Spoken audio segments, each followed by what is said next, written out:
I'm always anxious about when Fred pushes the little red button to start the recording. I want to make sure that I've aligned myself properly and displaying what is pleasant and hiding what is not. But I wanted to talk to you this morning just briefly before we start our message, which is entitled Christian or Not. How can I say that different? That sounds a little like an exclamation. Christian or not? Let me say it like a question mark.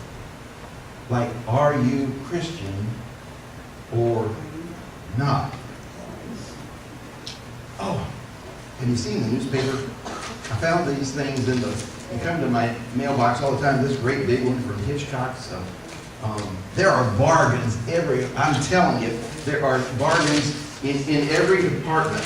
But I want to say to you that there are so many bargains in the stores nowadays, but especially in the meat department. Whole boneless pork loin, $1.48. Chuck roast, $3.99 a pound. Oh, look over here, chuck roast, $3.79 a pound. 39 cents a pound for chicken leg quarters. Boneless skin chicken breast, $1.59. Pork spare ribs for $1.59 a pound. The paper's just full of bargains in the meat department. I tell you what, beef, pork, ribs, chicken, turkey, no matter what it is and where it actually came from, who cares, just as long as it's a bargain, right? Well, I'm not sure that was the way they felt when 1 Corinthians was written. That is the foundation for our message this morning. 1 Corinthians, the 8th chapter, the first 15 verses. It's a bargain. And that sometimes becomes the foundation of our lives. We're looking for a good deal. But is that really and truly the foundation that we're looking for? So I'm sitting here thinking, what am I going to tell you? And these things pop into my head. You didn't write down things like Kiwanis. And you may say to yourself, where's he going with this one, Kiwanis? Well, it wasn't really a bargain, but it was something that I did that I can't quit thinking about. We moved to Chiefland in 1999, and as part of infiltrating into the community. Does that sound right? In becoming part of the community. In sharing God's love in the community. We'll get there eventually. In being a part, representing God in the community. Kiwanis was a foundation of people who wanted to be better. Better people, better friends, better helpers. But in every, there was a black coming, you knew that. In every gathering, they had this thing called 50-50 tickets. You know what I'm talking about? And you buy a ticket, and they give you a half of it, and it goes into a big bin, and then at the end of the meeting, they stir them all up and they pull one out, and the winner receives half of the money that's in the basket, right? I won.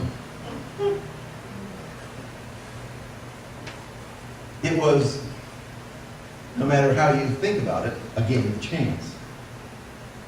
It was something that could encourage someone to stumble if they thought gambling was okay. And it is for most people. Most people can take a turn, win or lose, walk away. There are some that can't. I left there at about 12:35 and returned to my office, and by 12:47 the phone was ringing.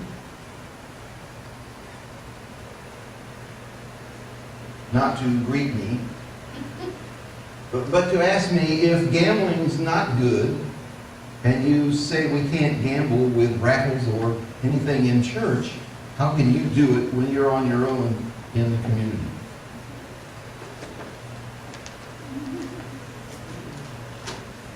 we're going to talk a little bit more because this is a time when Paul was talking about things that people do that affect other people around them. You might gather it's something that came from the meat department. And they were saying, if an animal is sacrificed to a little g God, wouldn't it break our promise with big G God, the only God, if we ate the meat that was sacrificed? In my family, as I was growing up, to prepare us to be a part of the world around us, some of you may have heard this before, you will have one spoonful of everything that's being served, and we will all be a member of the Clean Plate Club.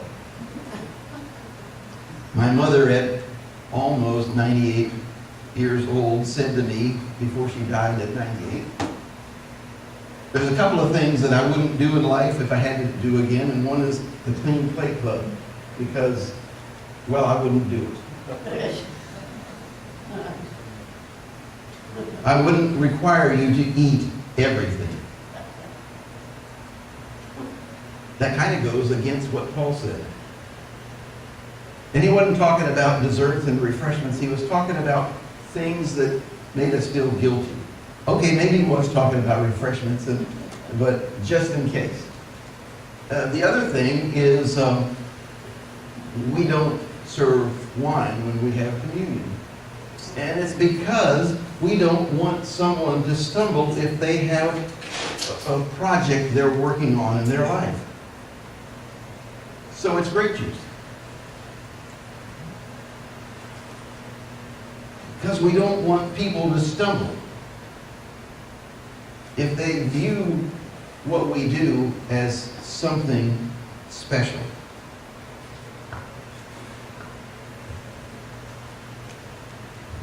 It's the book of 1 Corinthians, and today we're going to use the Message. Poetic, easy to understand, very clear.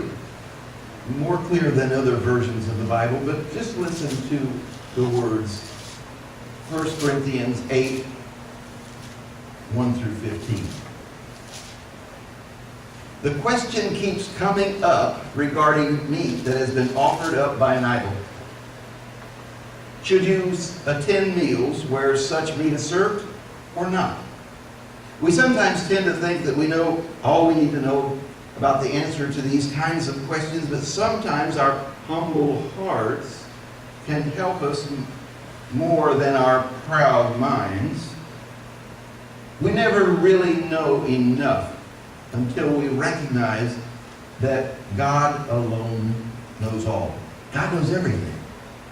Some people say, quite rightly, that idols have no actual existence, that there's nothing to them, that there's no God other than our God. No matter how many of these so-called little g gods are named and worshipped, they still don't add up to anything but a tall story. They say, again quite rightly, that there is only one God, the Father of everything that comes from Him, and that He wants us to live for Him.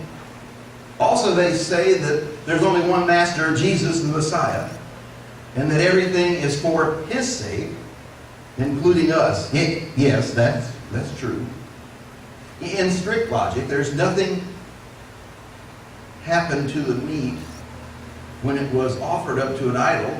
It's just like any other meat. I know that, and you know that. But knowing isn't everything. If it becomes everything, some people end up as know-it-alls who treat others as know-nothings. Real knowledge isn't that insensitive. We need to be sensitive to the fact that we are not all the same level of understanding in this. Some of you have spent your entire lives eating idol meat and are sure that there's nothing bad in the meat that then becomes something bad inside of you. An imagination and conscience shaped under these conditions isn't going to change overnight, but fortunately God doesn't grade us on our diet. We're neither commended when we clean our plate You know where I got that, right? We're neither commended when we clean our plate, nor reprimanded when we can't stomach it.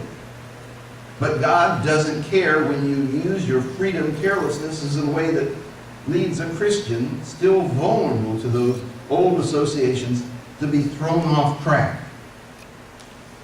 For instance, you flaunt your freedom by going to a banquet thrown in honor of idols, where the main course is meat sacrificed to the idol. Isn't there great danger if someone's still struggling over this issue? Someone who looks up to you as knowledgeable and mature sees you going into the Kiwanis meeting, up to the banquet. The danger is that they will become terribly confused, or maybe even to the point of getting mixed up themselves in what their conscience tells them is wrong. Christ gave up his life for that person.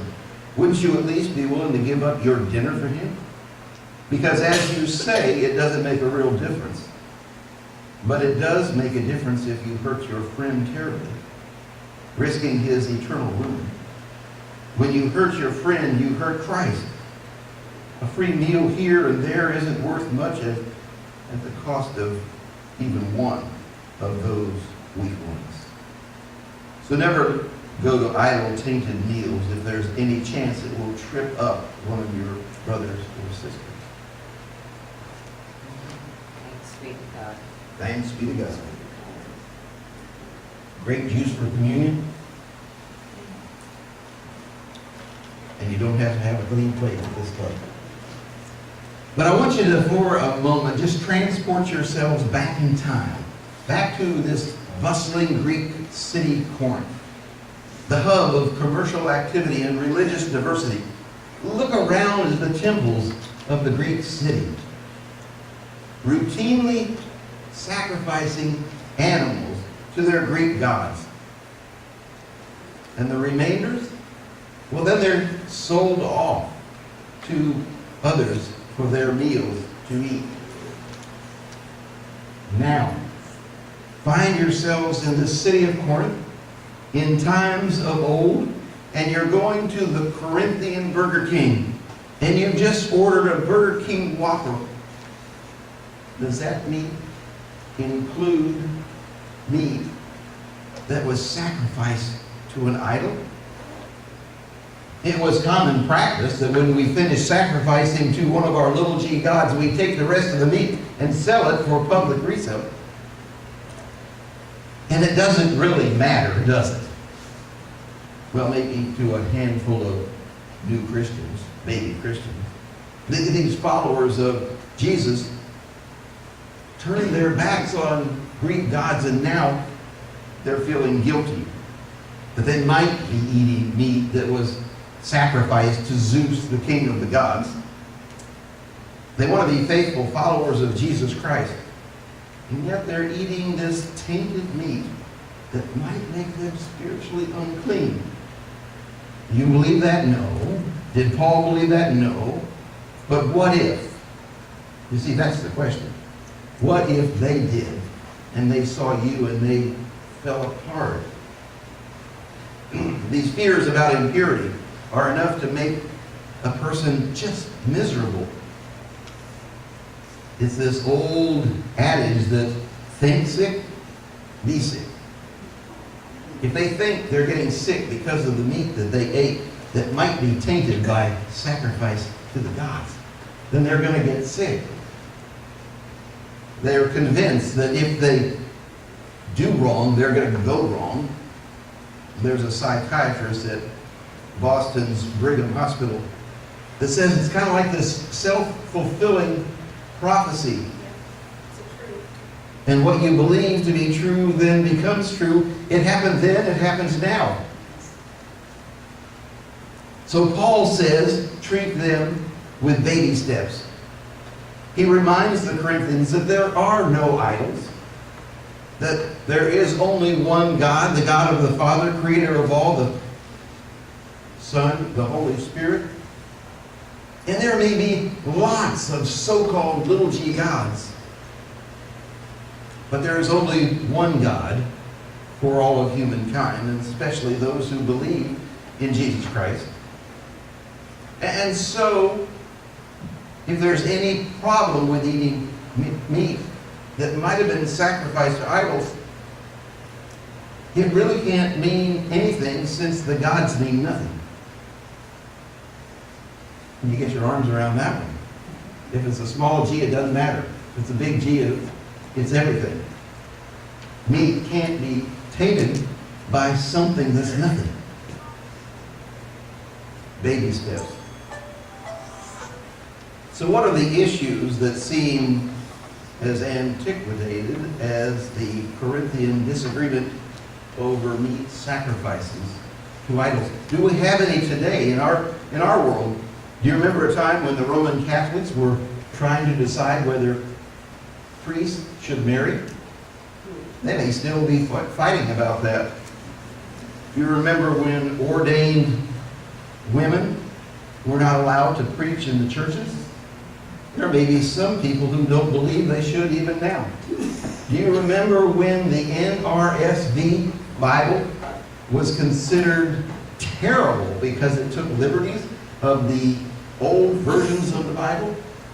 And heaven forbid if you now look at the NIV, New International Version, because there's the same discussion and the same thought of heart that the NRSV had decades ago, even now. Believers of all denominations wrestle every day with the issue of gay and lesbians in the church. We worry about doorbell evangelism, capital punishment. Some of these things have made their way all the way to the Supreme Court of the United States.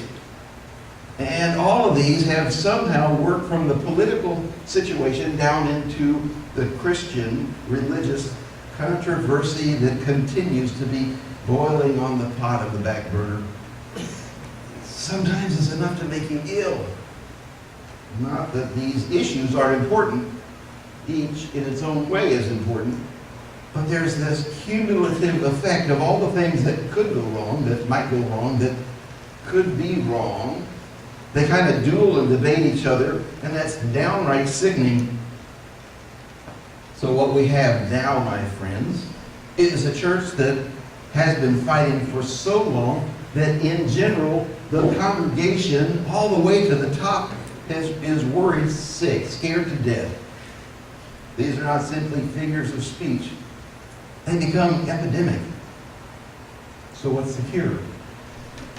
You knew I was going to get to that part, didn't you? What is the cure for all the worry in the world that lands on the shoulders of those who are trying to be Christian? Paul, even back then, gave suggestions for how we work on these. Avoid rating knowledge or the certainty or, yes, of course, I'm right feelings. Don't make those your primary goal. Because the foundational principle for the church is love. Amen. Jesus said that before all of these things even started. And not everyone is the same. Not everyone has the same understanding, the same knowledge. Christians don't all share this knowledge base, even though we continue to grow and learn together. Concerns of the past seem so minuscule. Who cares if you sacrifice a cow on an altar and I find that maybe there's some of that meat in Burger King's Whopper? Paul would tell us to get used to it, get over it. The foundation is love. Don't get hung up in the small things. It's important for us to behave in a way that we do not become a stumbling block for others who are trying to learn, who are trying to follow. For Paul, this meant he was to abstain from eating meat. It's not a big sacrifice. Well, maybe for some of us it might be because we love steak so much, but the truth is that if we do things that make someone else falter, we would be guilty of causing them to stumble. But if we make a small concession for them, it would be a blessing to them in their growth.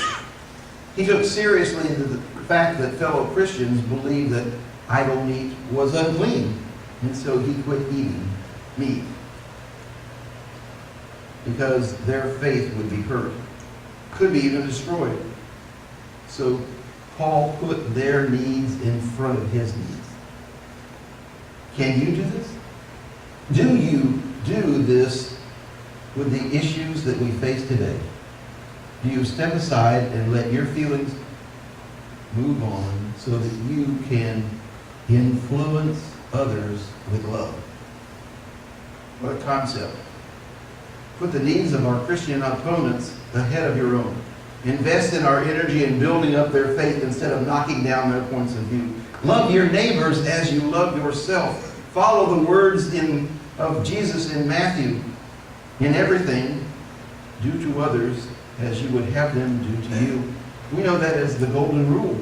Jesus said it. Treat others the way you would like to be treated. Paul points out that in today's passage that our primary responsibility is our Christian responsibility. It's not so much about being right as it is about being compassionate. It's our job to care, to nurture, to build up, to love. Because everyone is a precious child of God. Amen. Even those who profoundly disagree with who we are. If the church acts sick, we will be sick. When we fail to behave as Christians by showing love, mercy, grace, and understanding, we fail to function as a healthy church. Our actions will invariably result in our becoming weak and sickly as a community of faith. But when we act in ways that are loving, like Jesus Christ did when he was here, we discover a new health, a new vitality like we've never known before. A church that loves God and loves their neighbor is a community of faith that will grow larger, get deeper, reach out, transform lives. And when we believe like this, my sisters and brothers, we become the healthy part of the body of Christ. Because what pleases God is a church that puts love first. So if you're asked this week, are you Christian or not? Love is the answer. And all the children say, Amen. Amen. Oh, Hitchcock's is still having a sale.